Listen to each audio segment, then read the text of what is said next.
다문화 사회로 접어들게 되면서 우리가 기존의 사회복지 실천가들이 다소 간과해 왔거나 혹은 그다지 중요하게 여겨오지 않았었던 부분들도 점점 강조가 되고 있는데요. 이러한 관점들이 어떤 면에서 사회복지 실천, 이전의 사회복지 실천보다 어떤 면에서 새로운지, 그리고 사회복지 그 실천 현장에서 어떤 식으로 적용될 수 있는지 등을 위주로 해서 오늘 내용들을 살펴보도록 하겠습니다.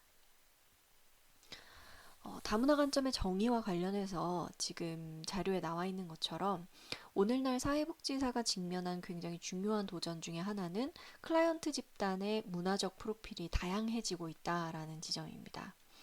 이것은 과거 우리나라는 단일 민족 혹은 이제 우리나라에서 거주하고 있는 인구 프로필이라고 하는 것도 대부분 한국인으로 이루어져 있었는데 최근에는 전 세계적으로 신자유주의의 영향 그리고 뭐 온라인의 영향 등으로 인해서 취업이나 혹은 결혼 이민 뭐 이런 형태로 국제 이주가 굉장히 활발하게 증가하기 시작했죠.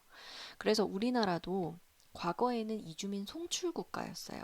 그러니까 이주민 송출 국가라는 것은 우리나라에서 빠져나가는 사람들이 더 많았던 거죠. 외국으로 이주를 가는.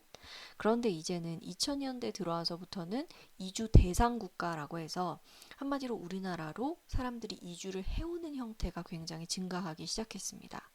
그리고 이제 뒷부분에서 제가 바로 뒷부분부터 다문화 어떤 그 현상들, 우리나라에서 나타나고 있는 다문화 현상들에 대해서도 간략하게 말씀을 드릴 텐데, 어, 2015년 정도만 하더라도 우리나라에 체류하고 있는 외국인의 수가 거의 177만 명이 넘는 등, 실제 우리나라 내에서의 어떤 이주민들이 증가하는 세태들이 확산되었고, 그리고 그 가장 큰 중심에는 국제 결혼의 증가가 우리나라는 굉장히 컸어요.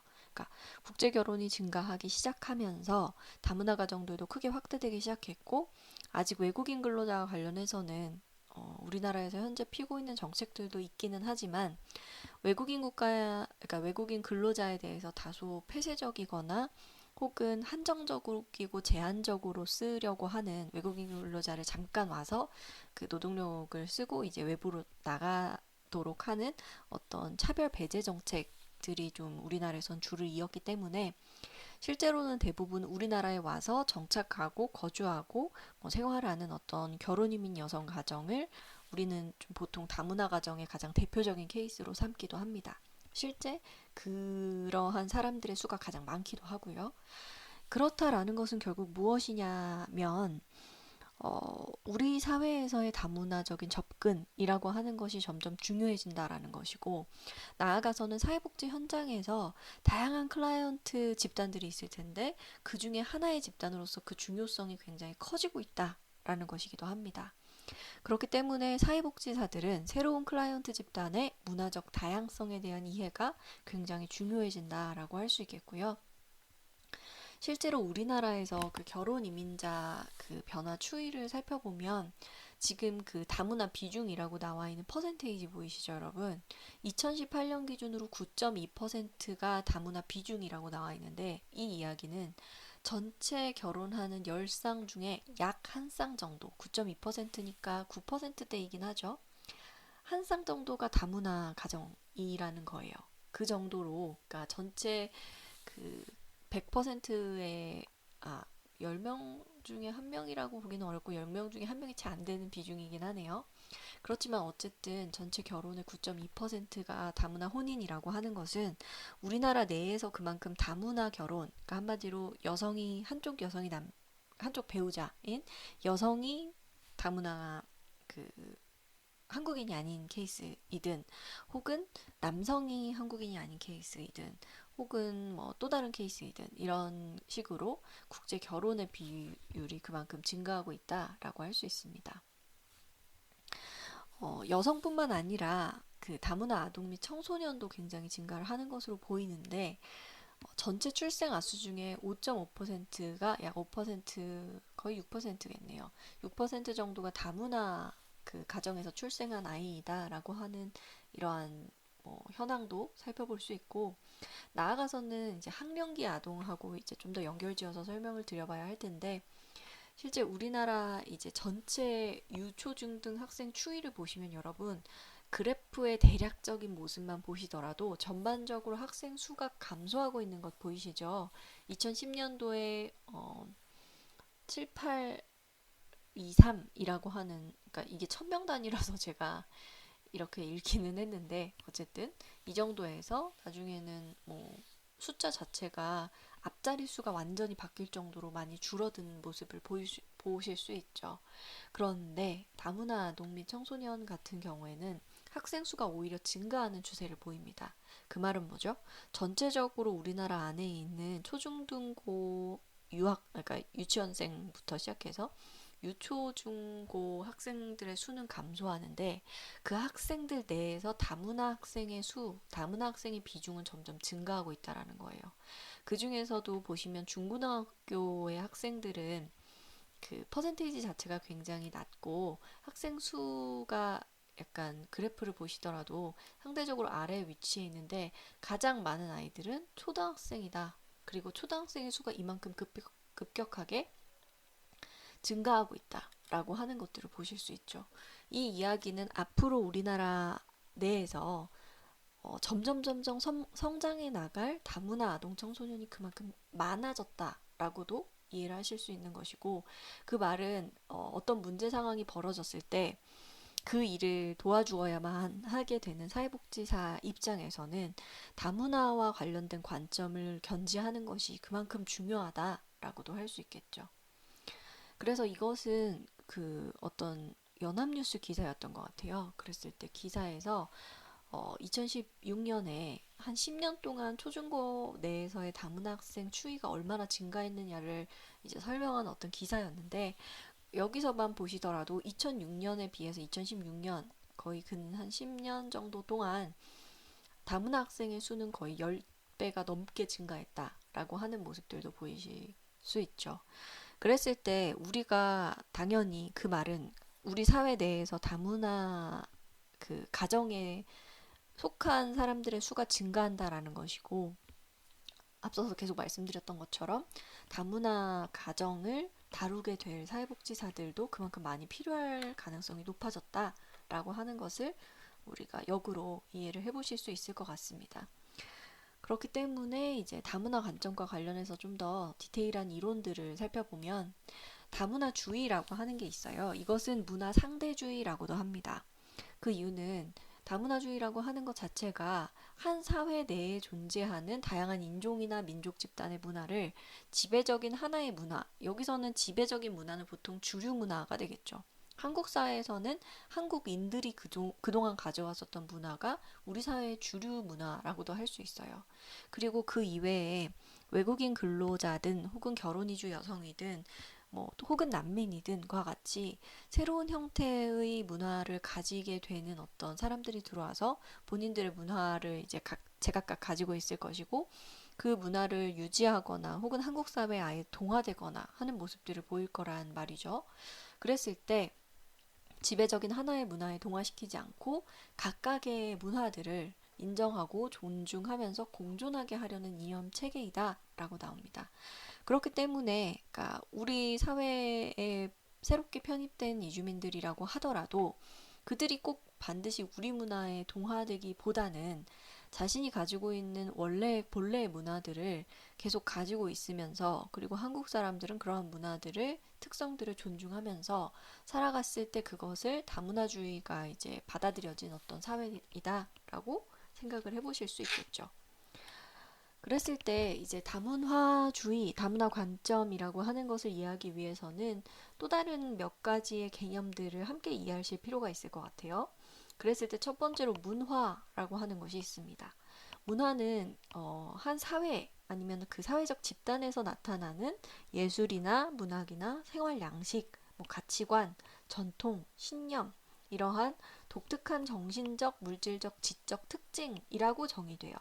그래서 지금 아래에도 또 다른 정의가 나와 있는데 인간의 사고, 의사소통, 뭐 행동, 관습, 신념과 가치 그리고 인종적, 민족적, 종교적 또는 사회적 집단을 포함하는 인간의 행동의 통합된 유형이라고 나와 있죠. 그러니까 우리 사회의 구성원이라고 한다면 사회화되는 과정에서 일반적으로 배우게 되는 어떠한 문화적인 특징 같은 것들이 있죠. 예를 들어서 우리나라는 전통적으로 예를 들면 효와 같은 어떤 전통적인 가치들을 수호해 왔다라고도 볼 수 있는 것이고, 최근에는 그 관점이나 개념이 조금 달라지긴 했지만, 그래서 우리나라의 효 같은 사상들은 사실 외국에서 어떻게 번역할 수 있는 언어가 따로 없어서 말 그대로 그냥 효라는 말로써 설명을 하기도 합니다. 그리고 그것을 어떤 식으로 이렇게 설명을 하는 거지, 용어는 그냥 그 용어를 그대로 쓰기도 해요. 그런 것처럼 이러한 그 문화라고 하는 것은 사회 내에 존재하는 사람들이 공통적으로 공유하는 어떤 가치관이나 관습 또는 예술, 뭐 언어 이런 것들을 전부 다 포괄한다라고 할 수 있습니다. 그렇기 때문에 어떤 특징을 가지냐면 문화라고 하는 것은 한 세대에서 그 다음 세대로 전수되는 것이라고도 이해하실 수 있고요. 또 한편으로는 제가 아까 효라는 예시를 들었듯이 그것이 전통적인 사상이고 우리가 지금까지 지켜왔던 것이긴 하지만 그 형태나 방식은 과거와 동일하지 않죠. 그런 것처럼 문화라고 하는 것은 고정되었다라기보다는 시간의 흐름에 따라서 변화하는 것이다 라고도 이해하실 수 있습니다. 그리고 이제 문화라고 하는 것은 그렇기 때문에 이런 내용들을 종합해 보자면 궁극적으로 한 개인의 행동과 경험, 거의 모든 측면에 영향을 미치게 돼요. 그렇기 때문에 개인이 어떤 상황에 마주하게 됐을 때, 문제 상황에 마주하게 됐을 때, 물론 개개인마다의 특징도 있지만 그 사회가 그 문제를 어떤 식으로 다루어 왔는지에 따라서 그 사람도 새로운 문제나 또 다른 문제를 맞닥뜨렸을 때 그 해결 방식이 좀 달라지게 된다. 자신이 어떤 문화에서 살아왔는지에 따라 이렇게 이해할 수 있습니다. 그리고 또 다른 두 가지 개념들을 더 살펴보려고 하는데 첫 번째는 인종이에요. 근데 인종은 사실 우리가 인종이라고 했을 때 여러분 당연히 이건 생물학적인 근거에 따라서 분류가 된다라고 생각하실 수 있잖아요. 그러니까 흑인은 뭐 아프리카계 흑인 뭐 이런 식으로 혹은 유럽계 백인 이런 식으로 우리는 구분을 하는 거 아닌가요? 라고 생각하실 수 있지만 사실은 인종이라고 하는 것은 사회적 범주에 따른 분류 혹은 사회적이고 정치적인 결정이다라고 이해를 하시는 것이 좀 더 적합합니다. 왜냐하면 예를 들어서 유럽계 백인하고 아프리카계 흑인이 결혼을 했어요. 그랬을 때 그 안에서 그 흑인 아이가 태어났다라고 한다면, 그러니까 생김새가 흑인인 아이가 태어났다라고 한다면 우리는 이 아이를 어떤 인종으로 분류하느냐라는 거죠. 그러니까 생물학적으로만 본다면 이 아이는 유럽계 백인 어머니 50%, 뭐 아프리카계 흑인 아버지 50%라고 해서 반반의 유전자 정보를 받았어요. 그렇게 본다면 우리는 정확하게 오히려 설명할 수 없다라고 보는 것이 더 맞는데, 그럼에도 불구하고 현실 세계에서는 외모나 아니면 어떤 특징을 보면서 이 아이는 흑인이야 라고 분류를 하죠. 그렇기 때문에 인종이라고 하는 것은 과학이나 어떤 인류학적인 근거에 의해서 구분이 된다라기보다 어떤 사회적인 문화적 특징에 따른 분류이며 동시에 그 사람이 어떤 출신 국가에서 태어났느냐에 따라서도 영향을 받는 개념이기도 합니다. 뭐 아시아인이 한국인이 예를 들어서 외국에서 태어나서 한국어를 거의 하지 못하고 외국의 사고와 가치관을 받아들여서 외국의 시민권으로 살고 있다라고 한다면 그 사람은 우리가 한국인이라고 규정할 수 있을까요? 그런데 규정을 하죠. 많은 사람들은. 예를 들어서 뭐 미셸 위나 외국에서 자라서 우리나라의 문화권에 전혀 익숙하지 않더라도 뭐 미셸이가 그런지는 잘 모르겠지만 적어도 한국 국적을 가지고 있지는 않았던 것 같아요. 굉장히 유명한 그 골프 선수. 그럼에도 불구하고 우리나라 사람들은 마치 그 사람의 성공이나 어떤 성취를 우리나라 사람의 성취로 받아들이는 경향도 있잖아요. 그렇죠? 그런 것처럼 인종이라고 하는 것은 어떻게 보면 직관적이고 어떤 사회적인 결정이 내려지는 어떤 영역이라고도 볼 수 있을 것 같아요. 그리고 이제 두 번째로 민족이라고 하는 개념이 있는데, 민족은 집단의 구성원이 동일한 역사적 유산을 공유하는지에 따라서 분류된다라고 할 수 있습니다. 이때 역사적 유산은 보통 그 집단의 어떤 행동이나 신념, 관습, 언어 이런 것들을 의미해요. 아니면은 뭐 상징이라고도 해서 왜 우리가 똑같이 우리나라에서는 뭐 예를 들어서 손가락으로 V자를 하는 것이 뭐 즐거움의 표현이 될 수도 있고 아니면 사진을 찍을 때 흔히 하는 행동일 수도 있는데 그게 왜 또 다른 어떤 문화권, 어떤 민족에서는 굉장한 뭐 신뢰의 표현이 될 때도 있고 이렇잖아요. 그런 것처럼 그 집단의 구성원들이 공통적으로 공유하는 어떠한 경험이 있을 때 우리는 그것을 하나의 민족이라고 이야기를 합니다. 그래서 뭐 우리 또 다른 교재에서는 예시로 유럽계 백인이라고 하는 동일 인종이라고 하더라도 그 안에서 뭐 예를 들면 아일랜드계, 뭐 리투아니아계 이런 식으로 분류하는 것 자체가 그 계통이 그 계파가 일종의 어떤 역사적인 경험을 공유해 왔는지가 다르기 때문에 그런 식으로 하나의 인종 안에서도 다양한 민족을 구분하게 된다라고도 설명합니다. 그래서 이렇게 다문화 관점과 관련된 몇 가지 개념들을 설명드렸었고요. 어, 보통 다문화주의라고 하는 것을 표방하기 위해서는 세 가지 조건이 필요한다라고 설명을 합니다. 그중 첫 번째는 이건 거의 전 세계적으로 나타나는 특성이기도 하죠.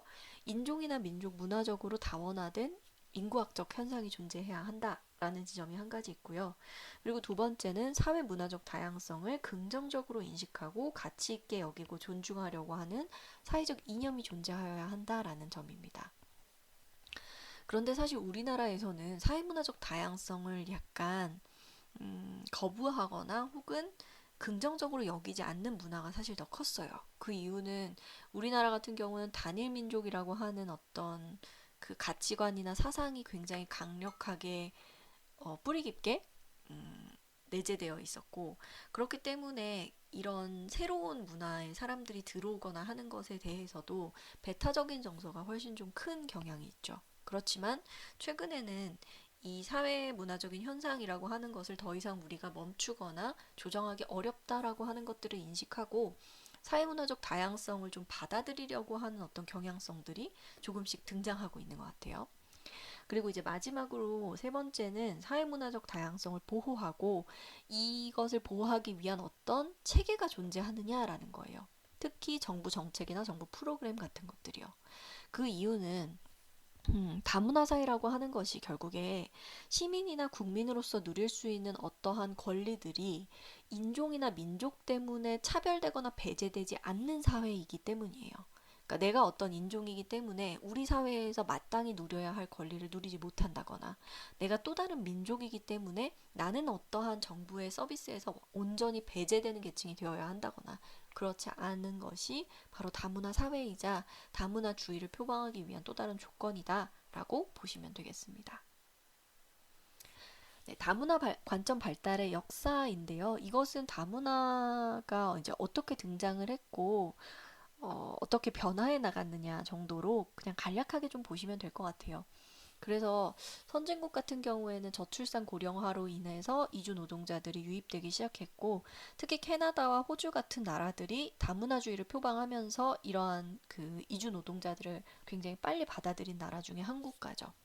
그리고 우리나라도 어떻게 본다면 이 저출산 고령화 문제 그리고 그 3D 업종에 대한 기피 문제 이런 것들로 인해서 많은 이주 노동자들 그 외국인 근로자들과 그리고 결혼 이주 여성을 받아들인 국가이기도 합니다. 그리고 이제 1960년대 인권 운동으로 인해서 내국인과 소수 인종 집단의 권리 의식이 좀 고양되기 시작했고 그 이후에 이제 민주주의가 확립되고 냉전의 종식, 뭐 다양한 뭐 필요성의 감소 이런 것들이 나타났다. 그래서 최근에는 이제 자유민주주의에 대한 광범위한 합의와 지지가 존재함으로 인해서 결국에 차별이나 혹은 그런 정체성 문제들과 관련해서 다문화 사회에서 각각의 집단들이 가지고 있는 어떤 문제들을 결국에 민주적으로 포용하여야 하는 것이 아니냐라고 하는 이야기들이 대부분 나오고 있습니다. 그리고 동시에 사회 통합적인 관점에서도 이들을 우리 사회에서 이방인으로만 과연 볼 것이냐라는 문제도 함께 존재를 하죠. 근데 이 다문화 관점 발달의 역사는 교재에서도 그렇고 이 내용을 좀 깊게 다루려면 이것만으로 이야기가 꽤 길기 때문에 그냥 이 정도로 간략하게 설명을 드리고 넘어가도록 하겠습니다.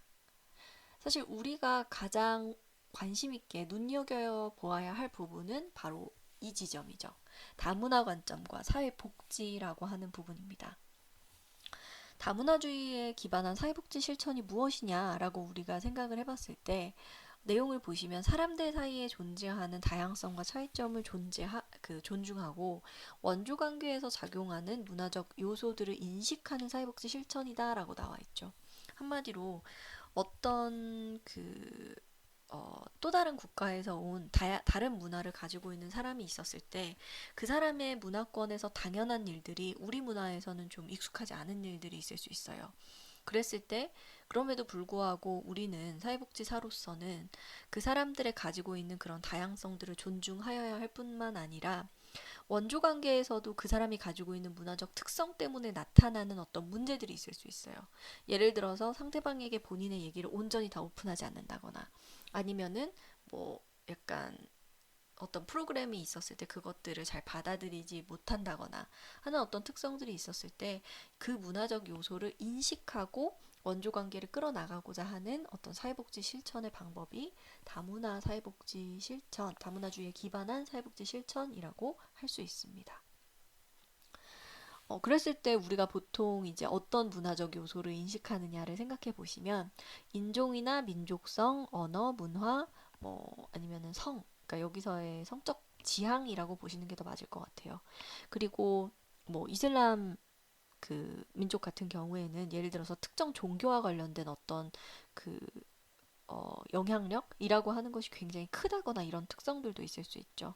그리고 이러한 문화적 각각의 요소들이 결국에는 그 개인의 많은 부분을 설명한다거나 혹은 그 사람이 경험해왔던 인생의 어떤 경험들이 결국에 이 문화적 요소에서 굉장히 강하게 영향을 받았다라는 것들을 우리가 알고 실천하는 것이 다문화주의에 기반한 사회복지 실천이다라고 볼 수 있겠습니다. 다문화 관점과 사회복지에서 일단은 사회복지 정책과 다문화 관점의 부분을 먼저 살펴보도록 할게요. 어, 사회복지 전통과 관련해서 사회복지 정책과 관련해서 결국에 다양한 문화적 주체들의 삶의 권리를 보장할 수 있고 그리고 그 사람이 경험하게 되는 어떤 정치적, 사회적, 경제적 또는 문화적, 언어적 불평등을 시정하는 어떤 사회통합 이념으로서의 다문화주의 원칙은 사회정의나 사회연대, 자기결정, 같은 사회복지의 기본 가치라고 할 수 있습니다. 즉, 그 개인들이 나의 인종이나 민족적 문제로 인해서 앞서서 말씀드린 것처럼 마땅히 누려야 할 권리들을 혹시 놓치고 있는 것은 아닌지를 우리는 면밀히 살펴보아야 할 필요가 있다라고 할 수 있고요. 그런데 물론 1960년대 이전까지는 사회복지 실천 현장에서 다양성과 관련된 이슈들이 그렇게 주되게 나타나지 않았어요. 그런데 이후에 이제 인종주의나 불평등, 억압과 관련된 문제들이 계속 지속되고 그것이 사회 문제시 되면서 점차 사회복지 정책이나 혹은 다양한 또 다른 정책들에서도 어, 국민들 내에서 나타나게 되는 어떤 문화적 다양성을 받아들이고자 하는 노력들이 계속 지속이 되고 있는 거죠. 그랬을 때 이 사회복지 기관이나 혹은 일선 사회복지사들은 보통 이런 다문화 환경에서 몇 가지 도전들에 직면을 하게 되는데 첫 번째는 클라이언트가 완전히 다양해지게 되는 이러한 상황에서 우리는 기관을 운영하거나 혹은 사회복지 실천을 어떤 식으로 해나갈 것이냐라는 것이 있고 두 번째는 이 사람들의 욕구를 어떤 방식으로 실천시켜 갈 것이냐라고 하는 지점이 있는 거죠.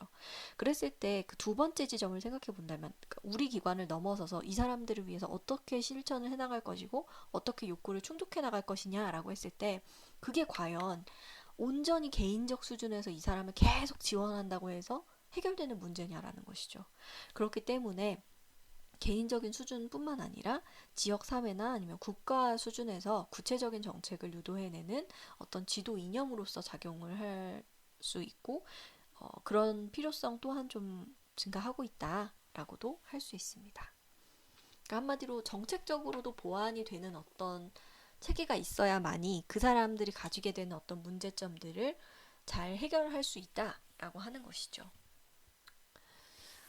그랬을 때 보통 그 한 사회가 다문화주의를 과연 도입하고 있는지 아닌지를 판단하는 몇 가지 기준들을 이제 학자들이 정리를 한 것이 있는데요. 첫 번째는 다문화주의와 관련된 법률이 존재하는가예요. 우리나라에서는 다문화가족 지원법이 있죠. 그리고 이제 두 번째 내용을 보시면 학교 교육 과정에서 다문화주의를 채택하고 있는가라고 하는 부분이 있는데 우리나라는 그 교육청에서 지역 다문화 교육 지원 센터를 설치하도록 하고는 있어요. 그런데 이제 그 학교 교육 과정 자체에서 이것을 채택하고 있는가는 사실 좀 더 면밀히 살펴보아야 하는 문제죠. 그리고 대중매체에서 인종적인 문제를 다루고 있는가라고 하는 부분이 있는데 우리나라 대중매체들은 보통 일반적으로 이주민들의 고충이라든지 혹은 그 사람들이 어떤 식으로 한국 사회에 적응해 나가고 있는지를 위주로 하는 프로그램들을 많이 방영을 하는데 그러다 보니까 상대적으로 어떠한 또 편견이 자리 잡냐면 다문화 가정은 뭐 가난하다거나 혹은 가족 그 관계에 있어서 어려움을 계속 경험하고 있다거나 뭐 이런 식으로 어떻게 그리고 보통 일반적으로 인종 자체에도 뭐 아시아 쪽의 또 다른 어떤 인종들 혹은 뭐 베트남과 같은 우리나라 이외의 어떤 개발도상국들 뭐 이런 국가들을 위주로 해서 방영이 되고 있죠. 그러나 제가 이번에 그 여러분들한테 제가 수업을 하고 있는 부분 중에 하나가 사회복지와 문화 다양성 수업이 있어요. 근데 그 수업에서도 제가 말씀드렸지만 예를 들어서 우리는 TV에서 비춰지는 그런 다문화 가정, 그러니까 결혼 이주 여성과 그 뭐 한국 시어머니의 고부 갈등 문제라든지 뭐 이런 것들의 문제를 슈퍼맨이 돌아왔다 해서 나오는 윌리엄이나 아니면은 뭐 나은이나 건후나 또는 뭐 또 다른 아이들이 쭉 있는데 그런 아이들에게도 우리가 일반적으로 보여 생각하는 다문화 가정의 모습들을 똑같이 적용하지는 않죠. 그러니까 우리나라에서 대중매체에서 비춰지는 대부분의 다문화 가정은 개발도상국에서 온 어머니와 한국인 남성과의 어떤 결합으로 이루어진 가정들을 위주로 해서 보통 방영을 하게 되고 그리고 그 가정들이 경험하게 되는 긍정적인 면보다는 부정적인 어떤 적응상의 문제들에 대해서 다루는 경향이 굉장히 크게 나타나죠. 그렇기 때문에 대중매체에서 인종적 문제를 다루고 있는가는 사실 좀 다른 문제인 것 같아요. 그러니까 다문화 사회에 대해서 우리나라가 다루고 있기는 하지만 그 지점에서 굉장히 어떤 한쪽 면이 부각되어서 나타나게 되는 경향성이 굉장히 큰 거죠. 그리고 이제 이중 시민권을 그 허용하고 있는가라고 하는 부분도 있고 우리나라는 2010년에 이미 복수 국적을 허용하는 국적법 개정안이 통과되기는 했어요. 그리고 이주자들의 문화적 활동을 지원하는 기금이 존재하는가라고 하는 부분은 사실 아직 그렇게 크게 드러나는 부분은 아닌 것 같고 차별받는 이주민을 위한 적극적인 조치가 있는가와 같은 부분을 생각해 봤을 때 우리나라는 다문화주의를 도입하고 있다기보다는 굳이 이야기를 하자면 다문화 그 정책들이라고 하는 측면에서 우리나라는 외국인에 대해서 차별 배제 정책을 쓰는 나라 중에 한 국가로 구분되는 것이 일반적이기는 해요. 많은 다문화 교재들에서 왜냐하면 우리나라 사람들은 일단 외국인들이 우리 사회에 편입되는 것을 사회적으로 그러니까 용인되는 방법으로 들어온 경우에는 뭐라고 말은 못하지만 그러나 아직까지는 불편해하거나 혹은 어려워하시는 분들이 많죠. 그 다문화 사회에 대한 적응에 있어서 어려움을 경험하시는 분들이 훨씬 많죠. 그렇기 때문에 우리나라가 과연 이러한 다문화주의를 도입하고 있는 나라냐라고 하는 질문을 던졌다라고 한다면 사실은 거의 그렇지 못하다라고 보는 것이 조금 더 적합하지 않나라고 생각을 합니다. 넘어가서 다문화 정책과 다문화 관점이 아니라 다문화 실천과 다문화 관점이라고 하는 측면에서 본다면 다문화 사회복지 실천에서는 가치로는 문화적 상대주의라고 하는 것을 띌 필요가 있습니다. 그러니까 문화적 상대주의는 모든 각각의 문화들이 다 의미가 있고 존중받아야 한다라고 생각을 하는 가치예요. 그런데 이것과 상반되는 개념이 무엇이 있냐라고 한다면 바로 문화적 절대주의가 있습니다. 저 문화적 상대주의와 반대되는 문화적 절대주의. 그래서 문화적 절대주의는 일반적으로 어떤 형태를 띠게 되냐면 어떤 문화가 더 우수하다라고 하는 것과도 연관이 어느 정도 돼요. 그러니까 한마디로 문화에 대해서 평가를 내리는 거죠. 그러니까 각각의 문화에 대해서 평가를 내릴 수 있다라는 것은 우열을 정할 수 있다. 어떤 문화가 더 우위에 있고 어떤 문화는 열등하고라고 하는 것을 정할 수 있다라고 하는 것이나 다름이 없고, 문화적 절대주의가 굉장히 강하고 부정적으로 발현된 예를 우리는 보통 나치즘이라고 이야기를 하죠. 그래서 자신들의 문화가 가장 우수하기 때문에, 독일인이 가장 우수하기 때문에 유태인들은 더 열등한 민족들은 학살해도 된다라고 믿었기 때문에 그러한 가치를 우리는 문화적 절대주의라고도 설명을 하고요. 그리고 이제 이론으로 보통 이야기를 하는 것은 그러니까 다문화 가정에 대해서 어떤 이론을 적용하는 것이 좀 좋냐를 생각해 봤을 때 보통 강점 관점이나 임파워먼트 관점이라고 하는 것들을 이야기를 합니다.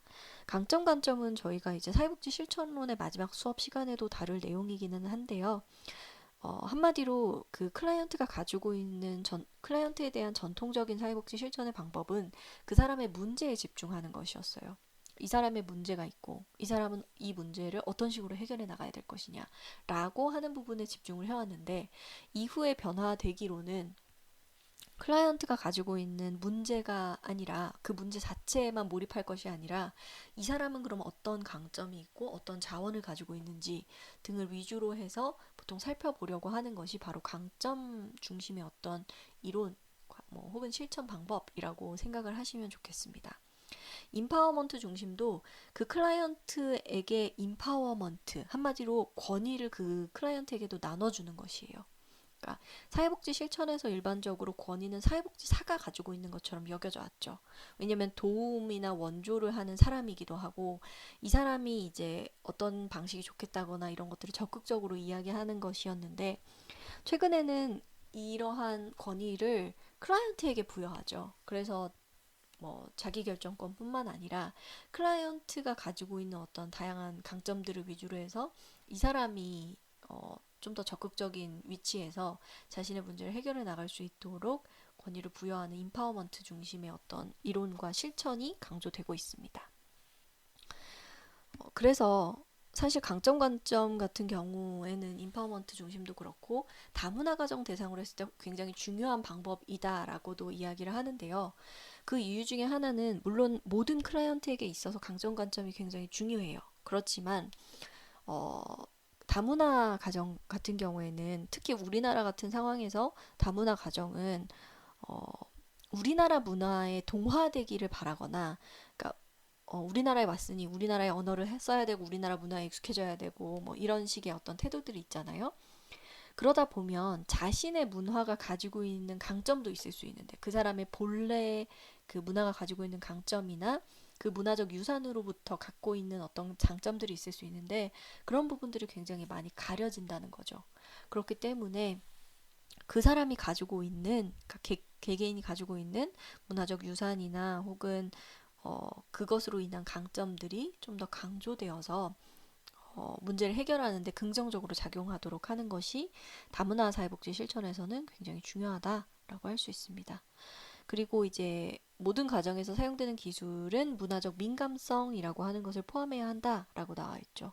그러니까 문화적 민감성은 이 사람이 가지고 있는 문화라고 하는 것에 대해서 존중하는 어떤 태도 라고도 이야기를 해볼 수 있을 것 같고요. 그렇기 때문에 종합해 봤을 때 사회복지사는 다문화 클라이언트와 일하는 데 있어서 모든 문화나 언어나 계층, 인종, 그리고 민족적인 배경, 종교 그 이외의 다양한 요인들을 존중하고 보다 효과적으로 반응하면서 그 개인이나 가족, 지역사회의 가치를 인정하고 확신하며 각자의 존엄성을 보전하려는 노력을 요구받게 된다라고 할 수 있습니다. 넘어가면 그렇기 때문에 다문화 사회복지 실천은 클라이언트가 가지고 있는 특성을 이해하고 보편적 그 문화적인 특수성 두 가지 모두를 그러니까 전략을 도입하여서 개입 과정을 만들 필요가 있겠다라고 이야기를 할 수 있고요. 우리나라는 그 중에서도 이제 그 다문화 가정 내에서 결혼 이주 여성 가정을 중심으로 해서 많은 서비스나 혹은 프로그램들이 이제 제공이 되고 있는데 그 이유 중에 하나는 그 여성들의 숫자가 가장 많기 때문이기도 해요. 그랬을 때 그 여성들이 경험하게 되는 다양한 갈등 문제나 혹은 부적응 문제와 같은 것들을 우리나라에서는 보통 다문화 가족 지원센터 그리고 그 단체에서 따로 실시하고 있는 한국어 교육이나 뭐 문화 체험 이런 것들을 하고는 있는데 그럼에도 불구하고 아직까지는 한국 사회에 동화되게끔 만드는 약간 일방향적인 접근이 좀 더 많이 이루어지고 있다라고 볼 수 있습니다. 네, 그래서 우리나라와는 좀 다른 나라인 뉴질랜드에서는 어떤 식의 다문화 정책을 피고 있는지를 간략하게 보고 넘어가도록 할게요. 이 뒷부분은 이제 다문화 사회복지 실천의 어떤 과정에 대해서 제가 설명을 드리려고 해서 어쨌든 우리나라와는 지금 다소 다른 어떤 행보를 보이고 있는 다문화 그 정책을 펴고 있는 뉴질랜드를 한번 보고 넘어가도록 하겠습니다.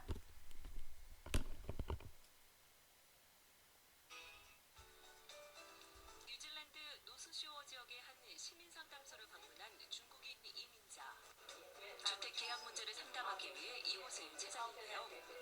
영어에 익숙치 않아 통역 자원봉사자의 도움을 받습니다.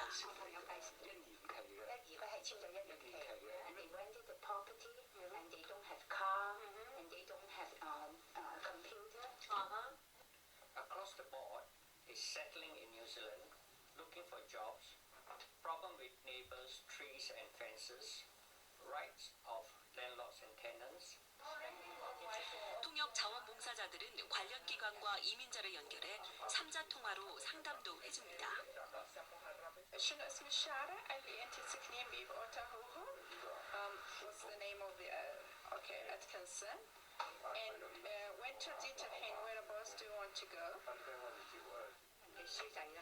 각종 언어로 제작된 자료와 서비스는 소수민족들에 대한 세심한 배려에서 나온 것입니다. 이런 배려는 학교 안에서도 쉽게 찾아볼 수 있습니다. Hi guys, I'm just going to give you these out, and these are from Mr. Yu, which you need to pass on to your parents. And you will have seen already the letters written in your own language. 가정통신문은 소수민족 언어로 되어 있습니다. 영어가 익숙하지 않은 부모와 자녀 간의 대화가 단절되지 않도록 하기 위한 것입니다.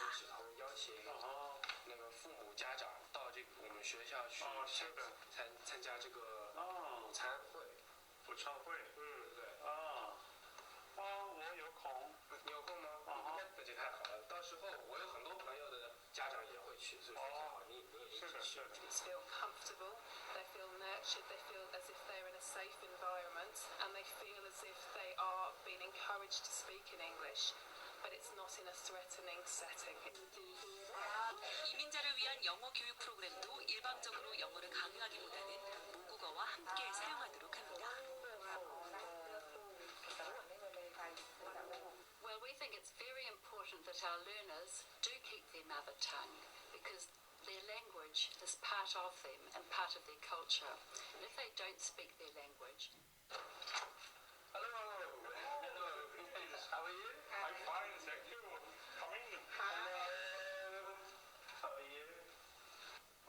콜롬비아에서 3년 전 이민을 온 이 노부부는 모국어인 스페인어를 할 수 있는 영어 교사의 도움을 받고 있습니다.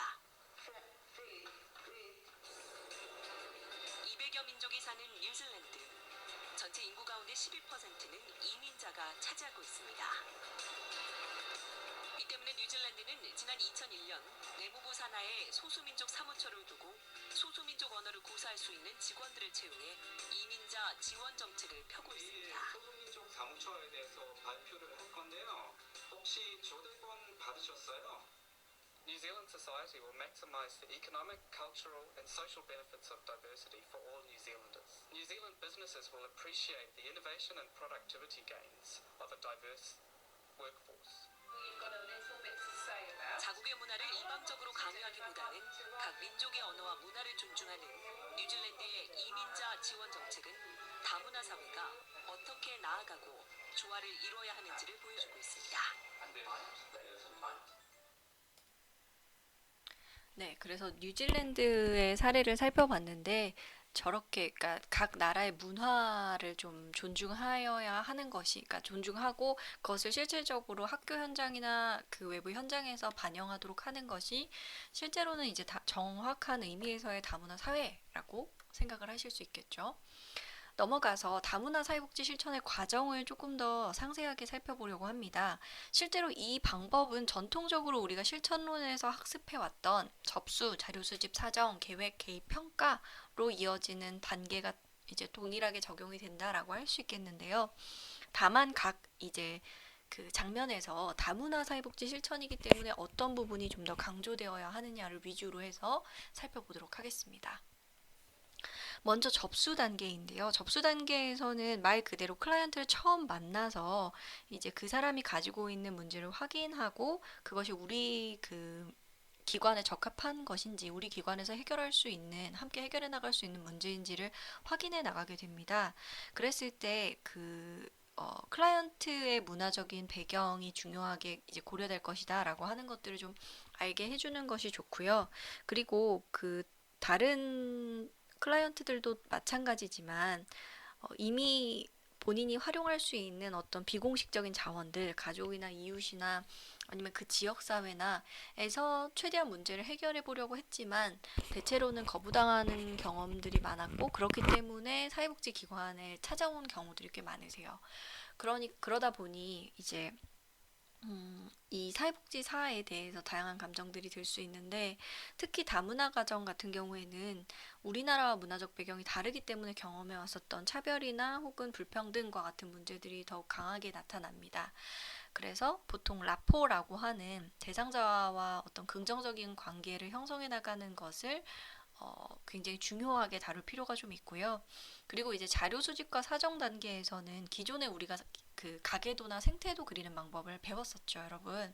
근데 여기에 더해져서 그 다문화 특성을 이해하기 위한 작업이 추가적으로 필요합니다.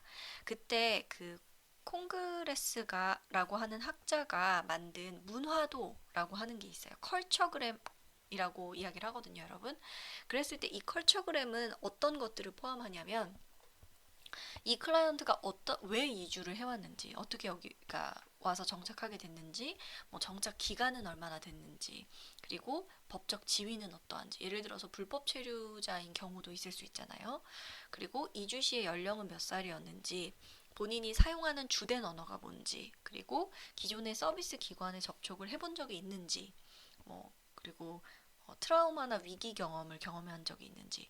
그러니까 특히 북한 이탈 주민들에게서 이 부분이 굉장히 크게 나타나게 되는데 한국 사회로 진입하는 과정에서 경험했던 어떤 굉장히 불안했던 경험이나 여성들 같은 경우에는 흔히 그 성추행이나 성폭행 경험이 있을 수 있다라고도 이야기를 합니다. 왜냐하면 보통 제3국을 거쳐서 한국으로 이제 들어오게 되는데 그랬을 때 제3국에서 특히 여성들 같은 경우에는 성추행이나 성폭행의 그 위험에 굉장히 크게 처하는 경험들이 있었기 때문에 그런 경험이 없다라고 하더라도 혹시 이런 경험을 했던 적이 있는지 등을 물어볼 필요가 있겠고 또 가족이나 교육, 일과 관련된 문화 내가 가지고 있었던 기존 문화의 어떤 가치들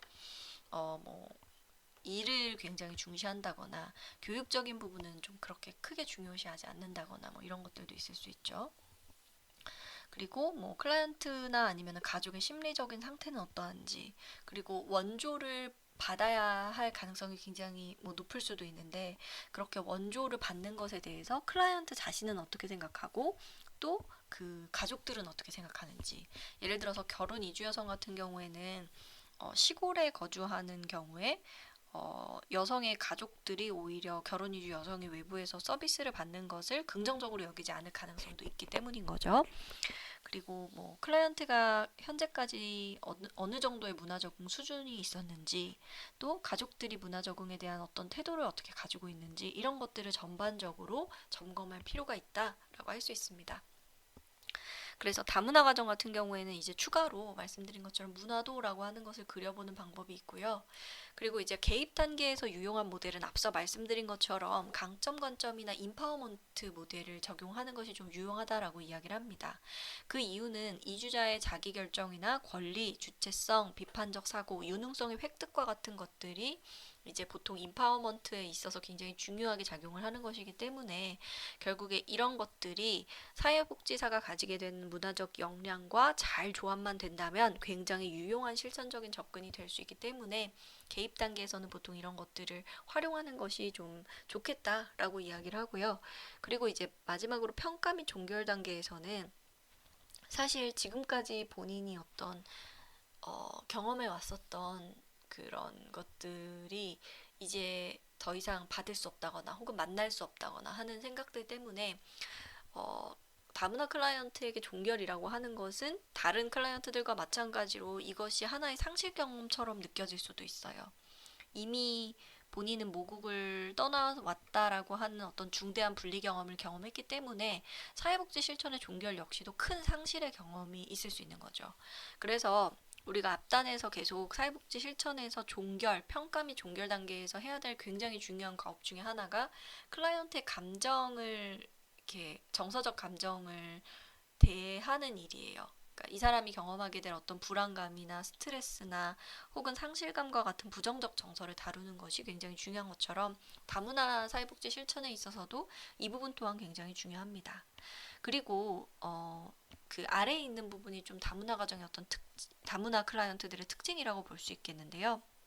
뭐냐면 초기 정착 단계에서는 보통 이사나 아니면 직장 때문에 이동을 하는 일들도 있을 수 있고, 또 본인이 가진 어떤 상황들, 그러니까 가족들이 좀 이 서비스를 받는 걸 그렇게 선호하지 않는다거나 하는 부분들 때문에 중도 탈락률이 되게 높게 나타나는 경향이 있어요.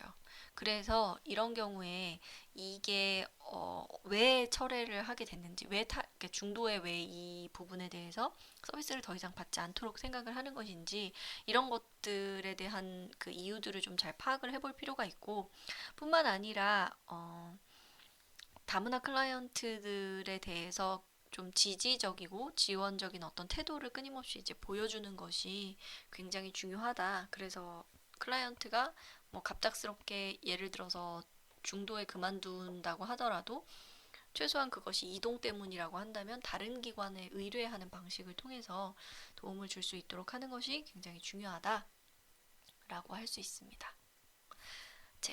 제 이제 넘어가서 그 사회복지사의 다문화 역량과 관련된 부분을 살펴보려고 하는데요. 사실 다문화 클라이언트가 서비스를 받을 때 장애물로 여겨지는 것 중에 하나는 서비스 제공자가 가지고 있는 그 다문화 민감성이 결여되어 있을 때 이러한 서비스를 받는 것에 대해서 부정적인 감정을 느끼기도 합니다. 그렇기 때문에 이 다문화 역량이라고 하는 것은 사회복지사가, 그러니까 좀 가져야 한 어떤 자질이라고도 할 수 있겠는데요.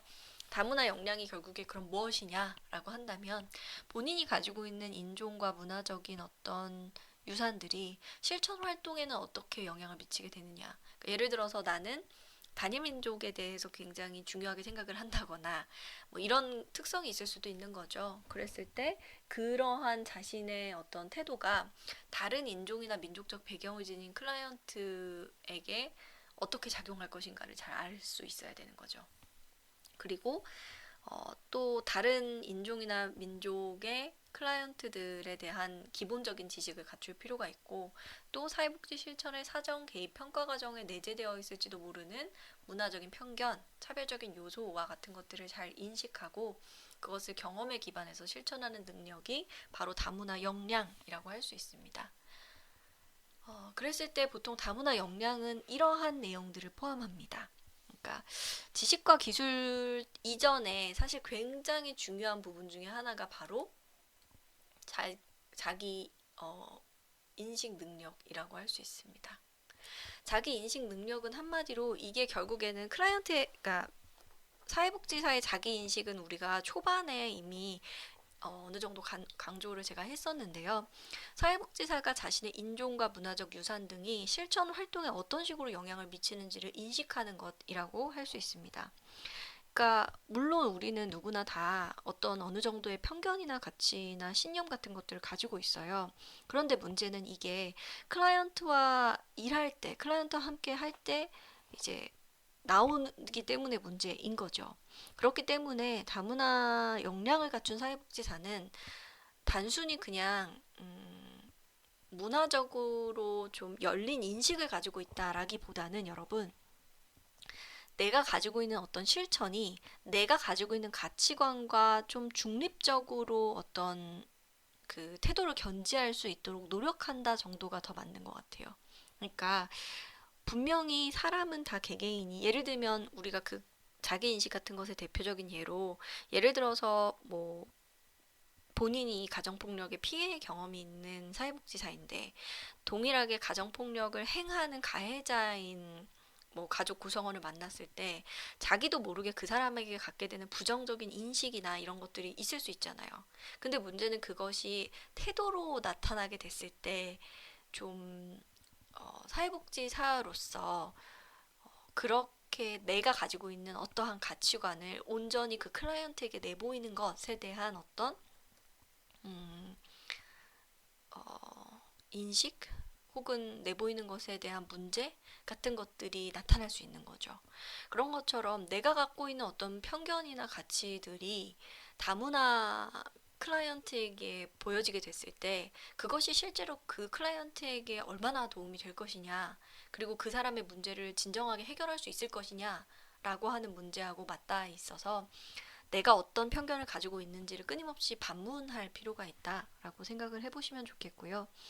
그리고 이제 또 다른 어떤 것들은 문화적 상위성에 대한 수용과 존중, 그 사람이 가지고 있는 문화가 가지는 특징들을 존중할 수 있어야 되고, 그리고 클라이언트 집단에 대한 지식도 필요로 합니다. 그러니까 그 예를 들어서 뭐 베트남이든, 보통은 결혼 이주 여성에서 가장 많은 수가 베트남 여성이기 때문에 예를 들어서 베트남에서는 문화적 특징이 어떠한 것들이 있고 어떠한 가치관을 주로 가지고 있고 가족 구조는 어떠하고 이런 것들에 대한 기본적인 인식을 가지는 것이 중요하겠다라고 할 수 있습니다. 그리고 그 이외에도 클라이언트와 일하는 데 요구되는 부가적인 지식, 연구 자원의 필요성을 인식하는 것도 굉장히 중요하죠. 내가 다문화 사회복지 실천을 하기 위해서는 기존에 이용해왔었던 전통적인 자원 이외에 어떤 자원들을 투입할 수 있을 것인가에 대해서 고려하는 것도 중요하다라고 할 수 있는데, 예를 들어서 그냥 우리나라 국민인 경우에는 서비스의 연계나 정책 및 프로그램들의 제한에 있어서 좀 더 자유로울 수 있는데, 다문화 가정 같은 경우나 혹은 외국인 근로자 클라이언트의 경우에는 예를 들어서 아직 우리나라의 국적을 획득하지 않은 경우에 이 사람에게 어떤 정책적 도움을 줄 수 있을 것인가를 잘 살펴보는 것이 사실 굉장히 중요하겠죠. 그리고 이민족 클라이언트에게서 볼 수 있는 상위성의 역동을 볼 수 있는 인식과 같은 부분도 굉장히 중요하다라고 할 수 있습니다. 다문화 관점에 대한 어떤 적용과 비판 부분으로 이제 다문화 관점을 좀 정리를 해보려고 하는데요.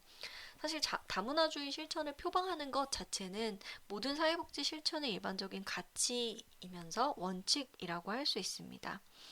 그러니까 이 말은 다문화주의 실천을 해야 된다라는 것 자체는 이미 어느 정도 사회복지 내에서 좀 그 인식 자체가 널리 퍼져 있는 상황이라고 하는 거죠. 그런데 문제는 다문화주의라고 하는 것이 가지게 되는 그 실체가 약간 모호하게 느껴질 수도 있고, 이것이 사회복지 실천의 내용 상에서 우리가 어떤 식으로 행동해야 되는지에 대한 그 정확한 지침이 없는 거죠. 왜냐면 다 문화적 상위성을 가지고 있고 그러니까 상대적인 어떠한 것이기 때문에, 그렇기 때문에 이제 보통은 다문화주의는 그 내용 자체가 100% 중요하다기보다는 어떤 가치로서 내재해야 되는 것이라고 하는 생각을 좀 더 많이 하게 되고요. 그렇기 때문에 다문화주의가 말하게 되는 공감이나 문화적 민감성 등은 내용으로 증명할 수 있는 게 아니라 어떤 통합성이나 사회 정의, 저스티스의 개념에서 실전 현장에서 제공될 필요가 있다라고 할 수 있습니다. 그래서 이제 그리고 우리나라 사회복지 현장이 대부분 그 결혼 이주 여성을 중심으로 흘러가고 있다라는 지점도 이외에도 그 중도 입국 청소년이라고 해서 재혼 가정 같은 경우에는 결혼 이주 여성이나 결혼을 한 남성이 외국에서 키우고 있던 본인의 자녀를 데리고 오는 경우들이 굉장히 많은데 그 아이들에 대한 부분이라든지 혹은 북한 이탈 주민이나 외국인 근로자들에 대한 부분들도 좀 더 심도 있게 다루어질 필요가 있겠다라고 이야기를 할 수 있습니다. 그래서 여기서 이제 그 다문화 관점에 대한 이야기들을 좀 정리하도록 하고요. 그 다음에는 성인지 관점으로 넘어가도록 하겠습니다. 네, 성인지 관점이라고 하는 것은 남녀가 생물학적, 사회문화적 경험의 차이로 인해서 서로 다른 이해나 요구를 가지고 있다라고 보고 특정 개념이나 정책 및 실천 등이 특정 성에게 유리 또는 불리하지 않은지 성 역할 고정관념이 개입되어 있는 것은 아닌지 검토하는 관점이라고 할 수 있습니다. 그러니까 이것은 어떻게 보면 단순히 여성만의 문제로 보기는 좀 어렵고요. 최근에는 이제 여성주의에서 조금 더 폭을 넓혀서 남녀 모두 사회적 성과 관련된 제도나 정책 및 실천에서 어떻게 반영되고 있고 이것이 남녀에게 미치는 영향에 주목하고 개선안에 주목하는 관점으로 좀 각광을 받고 있습니다. 우리나라는 전통적으로 가부장주의 이데올로기가 좀 강하게 남아있고 사실 국제 비교를 보더라도 성평등 지수가 상대적으로 좀 낮은 편이에요. 네, 성인지 관점에서도 이제 몇 가지 용어들을 먼저 좀 살펴보고 넘어가려고 하는데요. 그 중에 첫 번째는 생물학적 성과 사회적 성이라고 할 수 있습니다. 생물학적 성은 말 그대로 타고난 성별이에요. 그러니까 내가 어떻게 태어났는지 생물학적 측면에서 구분을 하는 거죠. 그런데 사회적 성이라고 하는 젠더라고 말하는 것은 사회 문화적으로 규정되는 사회화된 양성의 역할과 책임입니다. 남자는 이래야 해, 여자는 이래야 해, 와 같은 내용들이 여기에 해당이 되게 되는 거죠. 그래서 생물학적 측면에서 이제 구분된 성에 따라서 사회에서 규정하고 부여하는 남녀의 어떤 지위나 역할들이 바로 여기에 해당된다라고 볼 수 있습니다. 다음 용어는 성차별주의라고 하는 것이 있는데 성차별주의는 양성의 생물학적 성을 기초로 해서 특정 성에 사회적으로 부과된 그 차별, 편견이 바로 여기에 해당됩니다. 일반적으로 성차별은 사실 양성 모두에게 적용된다라고 해요. 그러니까 남성 차별도 있는 것이고 여성 차별도 있는 것이죠. 그런데 이제 대부분 더 많이 이야기가 나오는 것은 여성들에 대한 어떤 편견과 차별 문제가 굉장히 많이 나오고 있죠. 예를 들어서 그러니까 동일 노동에 대해서 임금을 여성들이 상대적으로 적게 받는 문제라든지 아니면은 뭐 그런 승진이나 관련된 문제에 있어서 여성과 관련된 문제라든지 이런 것들이 사회적으로는 더 많이 이슈가 되고 있는데 관련해서 영상을 잠깐 살펴보도록 할게요. 너는 인싸? 나는 아싸. 퍼펙트 힙으로 외로움까지 지워내자. 마이크로 입자의 거품이 네, 우리나라에서도 방금 이제 영상이 좀 뒷부분까지 나왔는데요. 우리나라에서도 이 성인지와 관련해서 그 여러 가지 실험이나 아니면 뭐 관련된 영상들을 만들었는데 유사하게 이제 그 동화 속에서 나타난 성불평등이나 혹은 아이들이 이제 자기도 모르게 내재하는 성차별적인 어떤 태도들과 관련된 내용을 간략하게 한 편 더 볼게요.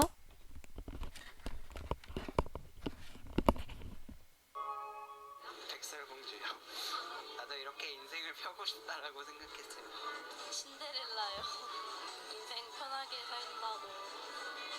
만화를 통해서 글을 배웠다고 부모님이 얘기해주시고 어렸을 때는 그냥 이제 잘 몰랐는데 지금 커서 보니까 그러니까 여자들이 그냥 뭐 자기의 꿈을 위해서 뭔가 발전을 하려고 노력을 하는 게 아니고 그냥 좀 좋은 좋은 남자를 만나서 같이 신분을 딱 상승하는 그런 게 많다라는 걸 좀 느꼈어요. 재밌는 이야기를 담고 있는 명작 동화. 예로부터 전해오는 이 이야기 속에 성 역할에 대한 고정관념을 만드는 내용들이 숨어 있다고 하는데요. 과연 우리 아이들은 동화를 어떻게 받아들이고 있을지 직접 이야기를 들어봤습니다. 신데렐라, 장화시는 고양이, 미녀와 야수. 신데렐라는 자신의 행복을 위해서 혹시 무슨 일을 한다고 생각을 하세요? 천사야. 왕자님이 요술봉을 들고 있으면 이상할까요? 네. 왜 이상할까요? 그러면 마녀 같아요. 왕자님한테 올리는 건 칼을 들고 있는 게 멋있을 것 같아요. 왜냐하면 왕자님이니까요. 공주는 핑크색이 잘 어울리는 것 같아요. 왜요? 여자들이 좋아하는 색이니까. 왕자님의 성격은 어떨 것 같아요? 용감할 것 같아요. 공주님의 성격은요? 착할 것 같아요. 그러면은 한번 이렇게 생각을 해볼까요? 용감한 공주님은 어떨까요?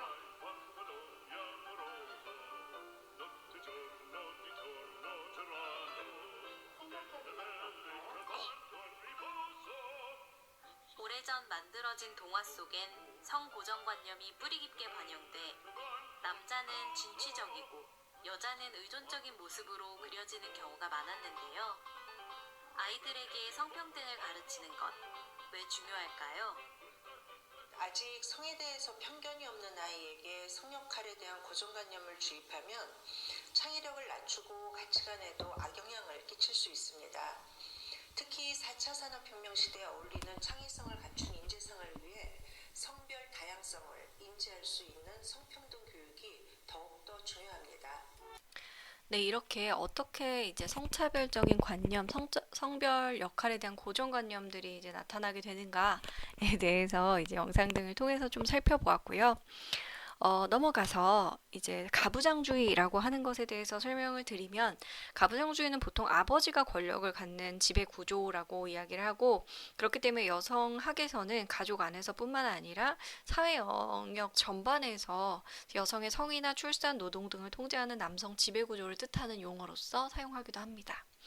그리고 이제 여성주의는 흔히 우리가 페미니즘이라고 하는 용어로서 설명을 하는데, 이것은 남성 중심의 세계 분류 기준에 반발해서 나타난 여성에 의해서 고안된 특정 사고와 행동 방식들이라고 할 수 있고, 궁극적으로는 이것이 여성에게 어떤 불이익을 초래하거나 혹은 여성의 가치를 상대적으로 낮게 평가하는 현존의 사고에 도전하는 시각이자 실천이고 이데올로기다라고 할 수 있습니다. 그래서 이제 넘어가면 성주류화라고 하는 관점이 있는데요. 성주류화는 정치, 경제, 사회 영역에서 정책과 프로그램, 기획, 시행, 그리고 평가 등에 있어서 남녀의 모든 관심과 경험을 통합하기 위해 나타난 전략이다라고 이야기를 합니다. 그러니까 성주류화 정책은 어떻게 본다면 주류가 아닌 사람을 주류로 만들어버리는 게 아니라 여성의 주류화라고 하는 것 자체가 여성을 사회 주변화 문제의 핵심으로 파악하는 여성 발전 전략이다라고 이야기를 합니다. 좀 어렵죠, 여러분? 한마디로 그냥 쉽게 모든 사회 영역에 있어서 양성적인 내용들을 모두 포함하기 위한 어떤 전략이다라고 이해를 하시면 되겠고요. 그리고 이제 비성차별적 실천이라고 하는 것은 문화적으로 규정된 성 역할 또는 이슈뿐만 아니라 성에 근거한 권력 관계에 대한 분석까지를 포함하는 것이 비성차별적 실천이라고 이야기를 합니다.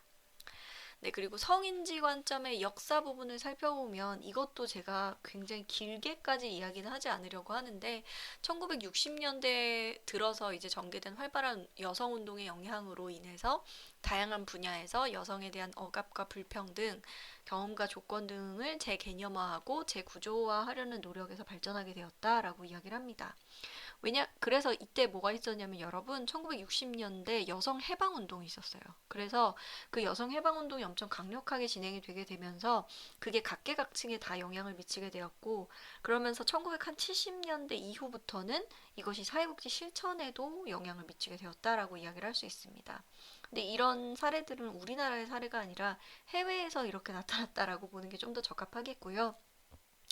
그리고 나서 이제 1970년대 여성주의 운동이 뭐 자유주의나 마르크스주의, 뭐 급진주의 이런 것들로 이제 결합해서 나타나기 시작했고, 이후에는 이제 2000년대 들어서부터, 우리나라 같은 경우는 2000년대 이후부터 여성 관련된 이야기들이 좀 더 많이 등장하기 시작했다라고 설명드릴 수 있겠습니다. 그렇지만 앞서서 말씀드린 것처럼 더 중요한 것은 사회복지 실천에서의 성인지 관점이라고 말씀을 드릴 수 있을 것 같아요. 사회복지 실천에서 성인지 접근과 사회복지 실천의 공통점을 좀 더 설명을 드리면, 사회복지 실천에서 중시되는 가치관들과 성인지 접근이 합치되는 부분이 있다라는 거죠. 예를 들어서 환경 속의 인간이라고 하는 Person in Environment 관점에 대한 강조는 개인적인 것이 정치적인 것이다 라고 하는 성인지 관점하고 좀 일치한다라고 할 수 있고, 성인지 접근에서 중요시 여기는 그 역량 강화라고 하는 부분, 임파워먼트라고 하는 것은 역시 사회복지 실천에서 강조되고 있는 주제라고도 할 수 있겠죠. 그리고 두 관점 모두 다 개인과 지역사회 관계에 대해서 관심이 있고, 좀 개별적이거나 혹은 사회적으로 규정된 욕구의 관계에도 관심을 가지게 됩니다. 그러니까 결국에는 이러한 모델들은 클라이언트 혹은 개인의 어떤 문제에 대해서 어떤 관점에서 바라볼 것이냐라고 했을 때 성인지 접근의 전제와 사회복지 실천의 전제가 약간 일치하는 부분이 있다라는 거죠. 그리고 넘어가서 성인지 관점의 사회복지 실천에 대한 비판들이 존재를 하는데, 성인지 관점에서 굉장히 중요한 기여점 중에 하나가 인간과 사회 문화에 대한 접근에 있어서 가부장주의, 남녀 불평등과 같은 어떤 사회 구조적인 요소들을 비판한다라는 지점이 있어요. 그런데 전통적인 사회복지 실천에서는 사실 그냥 대상을 클라이언트 전체로 바라볼 뿐이지 그 접근에 있어서 젠더 관점을 그다지 고려하지 않는다라고 하는 것이 있어서 이것이 성인지적 관점에 있어서는 비판의 대상이 된다라고 할 수 있습니다. 그래서 가장 대표적으로 여러분들이 사회복지 정책론을 들어보셨다라고 한다면 에스핑 앤더슨이라고 하는 학자를 한 번쯤 들어보셨을 거예요. 그 학자는 복지국가들을 뭐 탈가족화, 탈시설화 뭐 이런 그 부분을 가지고 복지국가들을 세 가지로 분류를 했는데, 근데 그 분류에 있어서 이후에 어떤 부분들이 추가가 됐냐면 가족 돌봄을 어떤 사람이 담당을 하느냐와 같이, 한마디로 이것도 그 여성학자들이 굉장히 큰 비판이 있었어서 바뀌게 된 것인데, 그 가족들의 돌봄들을 전통적으로는 가족 안에서 돌봄의 역할은 주부가 해왔잖아요. 그런데 그러한 그 주부의 역할들이 현대 복지국가로 오면서 여러 곳으로 이양되는 모습들을 보이죠. 예를 들어서 여성이 과거에는 집에 아픈 사람이 있다거나 뭐 아픈 노인이 있다거나 아니면 아픈 사람이 있었을 때 그 사람을 돌보는 역할들은 대부분 여성이 해왔어요. 그죠? 그런데 최근에는 뭐가 있죠? 우리나라 같은 경우에는 장기요양보험제도 같은 것들이 있고, 또 그 이외에도 다양한 요양시설이나 돌봄시설에 맡기는 경향도 커졌죠. 그런 내용이라든지 혹은 과거에 여성이 맡아왔었던 자녀 양육과 관련된 역할들은 여성도 대부분 맞벌이를 하게 되고 경제활동 참가율이 높아지게 되면서 그 역할들은 보통 공공의 역할이라거나 혹은 뭐 그 시장의 역할로서 이제 뭐 유치원이나 어린이집 같은 곳들에 맡겨진다거나 하는 영향들을 보이게 되죠. 그래서 그런 것처럼 그 기존의 사회복지와 관련된 다양한 이념이나 아니면은 뭐 실천 이런 것에 있어서도 젠더 관점이 그다지 크게 반영되지 않았다가 최근에는 좀 많이 그 젠더 관점에 대한 인식이 좀 더 높아지면서 반영되려는 추세에 있다라고 보는 것이 좀 더 적합할 것 같아요. 그래서 지금 그 아래에 써 있는 것처럼 기존 사회복지 실천의 이론적 기초가 되는 어떤 다양한 이론들은 젠더 문제나 혹은 성불평등 문제를 상대적으로 도외시하고 있다는 비판을 받고는 합니다. 그래서 이런 부분에 있어서 이제 비판이 있었다라고 할 수 있고요. 특히 그 프로이트의 정신분석 이론에서 여러분 그런 내용 나오는 거 혹시 기억하시나요? 사회복지 실천 기술론이나 인간행동과 사회환경의 수업을 들어보셨다라고 한다면 프로이트의 이론에서 어린 여자아이들은 보통 뭘 가지고 있냐라고 한다면 남근선망이라고 하는 본인에게는 없는 어떤 뭐 생식기가 없는데 그것에 대한 선망을 가지고 있다라고 해석하기도 하고 그런 부분들이 있죠.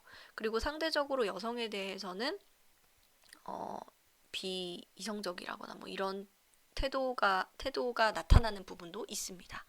그런 것처럼 여성과 남성의 어떤 발달적 차이라고 하는 것에 있어서 기본적으로 남성 관점을 투영하는 경향이 높고 뭐 스키너나 피아제로 대변되는 행동주의 이론이나 인지 이론 등에 있어서도 남녀 간 차이에 대해서는 사실 언급하지 않고 있다라고 하는 비판들이 보통 나타나고는 합니다. 네, 좀 넘어가서 이제 성인지 실천의 원리 부분들을 조금 살펴보려고 하는데요. 성인지 실천의 원리는 성으로 인한 인위적인 이분법적 그런 것들을 제거하고 여성과 남성에게 규정된 지위를 재평가한다거나 혹은 남성과 여성의 경험 차이로 인한 성과 관련된 권력을 재개념화해서 성 정체성으로 부과되는 역할 규정에 대해서 의문과 비판 의식을 가진다라고 하는 지점이 있습니다. 그래서 예를 들어서 성차별이 심한 가부장주의 사회에서는 여성에게 불리한 성차별 구조가 상대적으로 용인되는 모습들을 보이고 그 구조에서 자라게 되는 남성들은 그 차별적인 성 역할이나 성적인 불평등 구조가 학습되는 모습들을 보입니다. 그런데 이런 것들은 궁극적으로는 여성 또는 남성 모두에게도 굉장히 부정적으로 작용을 하게 되기 때문에 결국에 성인지 실천이라고 하는 것은 성적으로 인해서 구분되는 어떤 이분법을 제거하고 각각에게 규정된 지위를 재평가하고 남녀의 차이라고 하는 것을 인정하는 형태로 이제 변화해 가도록 비판을 하게 된다라고 할 수 있고, 그러니까 성인지 관점에 있는 학자들이 그런 부분을 비판한다라고 할 수 있고, 그리고 과정을 결과만큼 중시하며 개인적인 것을 정치적인 것이라고 믿는다라는 거죠. 이 부분은 앞에서도 나왔는데 그게 무슨 의미냐면 개인의 문제나 환경이라고 하는 것은 정치나 문화적인 차원과 굉장히 깊게 연관되어 있다라고 한다는 거예요. 만약에 이러한 원리를 수용하게 된다라고 한다면 개인의 문제 해결을 위한 선택이라고 하는 것, 개인의 문제 해결이라고 하는 지점에 있어서 그것을 개별적인 개개인의 인간 차원에서만 다룬다기보다는 구조적인 차원의 문제로 연결시켜서 한마디로 정치적 변화, 정책적 변화라고 하는 것을 꾀하도록 하게 되는 어떤 그 부분이 되는 거죠. 그래서 예를 들어서 다양한 옹호 활동이 될 수도 있는 것이고, 혹은 정치적인 그 지지망들에 협력하도록 하는 것들, 이런 것들을 강조하게 됩니다. 그리고 세 번째로 클라이언트의 인파워먼트를 장려하기 위해서 의식 함양과 교육 기법을 통합하는 것을 강조한다라고 나와 있죠. 그래서 재명명이라고 하는 방식 등을 통해서 기존에 우리가 살펴보는 것들을 새로운 관점에서 살펴보도록 현실을 재창조하는 것에 큰 관심을 갖기도 합니다. 그리고 직간접적 서비스와 같은 잘못된 이분법을 비판하고 통합적인 접근을 선호하게 된다라고 하는 부분이 있는데, 이것은 그 이분법이라고 하는 것이 결국에는 임상과 사회 행동을 구분한다라는 거 있잖아요. 그러니까 사회복지 접근에 있어서 우리가 실천적으로 접근하는 것과 정책적으로 접근하는 것을 아예 분리하는 것이 아니라 이것에 대한 통합적인 접근을 통해서 성과 관련된 문제들을 개별적인 차원뿐만 아니라 구조적인 차원에서도 함께 접근을 해야 된다라고 생각을 할 수 있습니다. 그리고 이제 성인지 관점의 활용 및 적용 보시면 사실 우리나라는 다른 국가들하고 좀 차별되게 부처의 구분을 보면 여러분 우리나라는 여성가족부가 있잖아요. 그러니까 여성부가 있는 굉장히 독특한 나라 중에 하나인 거죠. 근데 이것이 그것 자체로 의미가 있다라기보다는 사실 우리 사회가 얼마나 성불평등이 심각하느냐를 보여주는 반증하는 어떤 결과라고도 볼 수 있습니다. 그래서 보통 우리나라에서는 세계경제포럼이나 이런 곳에서 성격차 지수 같은 거를 발표하잖아요.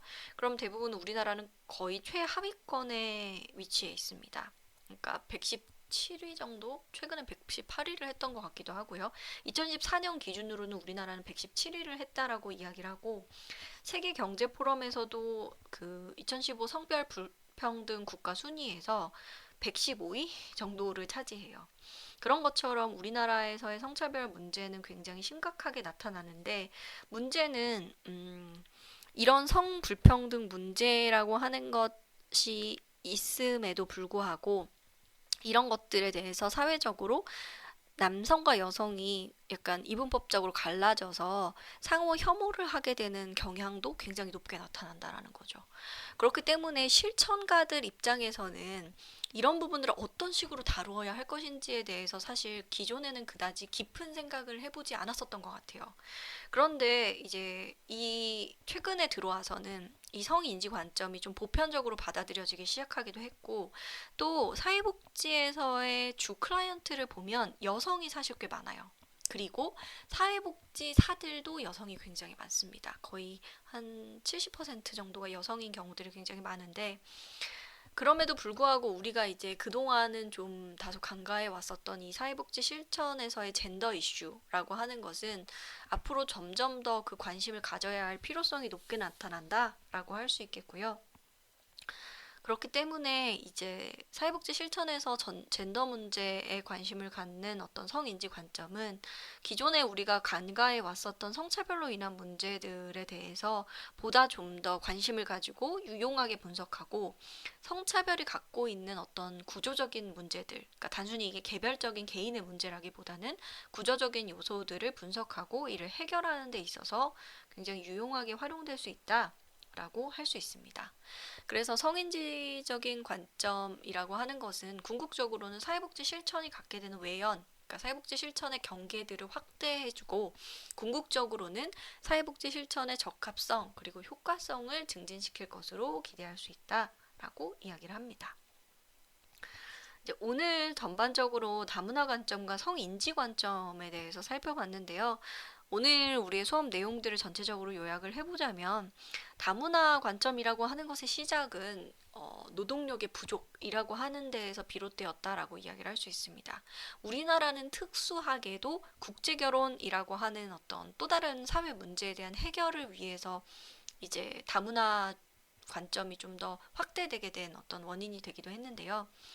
근데 이게 문제는 다문화 사회라고 하는 것이 우리나라 사회뿐만 아니라 경제 전반에 영향을 미치게 되면서 이제 다문화 관점에 대한 채택이 단순히 선택적인 문제가 아니라 이제 필연적인 그로 자리를 잡아야만 하는 상황이 되게 됐다라는 거죠. 그렇기 때문에 다문화 관점의 적용 또는 실천이라고 하는 것은 우리 사회 안에서 서로 다른 인종이나 민족 집단의 문화라고 하는 것을 주류 집단과 이외의 비주류 집단의 문화라고 구분하기보다는 그리고 우리나라의 주류 문화에 동화시키기보다는 각자의 문화를 서로 인정하고 존중하자라고 하는 문화적 차이가 갖는 부분에 대한 관용을 중시하는 관점이다라고 할 수 있습니다. 그랬을 때 이 다문화 관점을 반영한 사회복지 실천은 일반적으로 다양성에 대해서 개방적인 시각을 갖게 하고 그리고 소수자의 인권을 존중하고 인파워먼트나 강점 관점과 같은 시각을 이제 전략으로서 적용하는 것이 굉장히 적합하겠다라고 이야기를 할 수 있겠고요.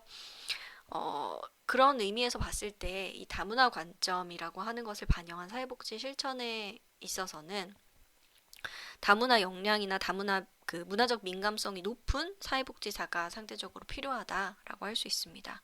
그리고 사회복지사 입장에서도 그런 다문화 관점을 증진시키기, 그러니까 다문화의 민감성을 증진시키기 위해서는 끊임없는 자기 인식이 굉장히 요구된다. 라고도 말씀을 드릴 수 있을 것 같아요.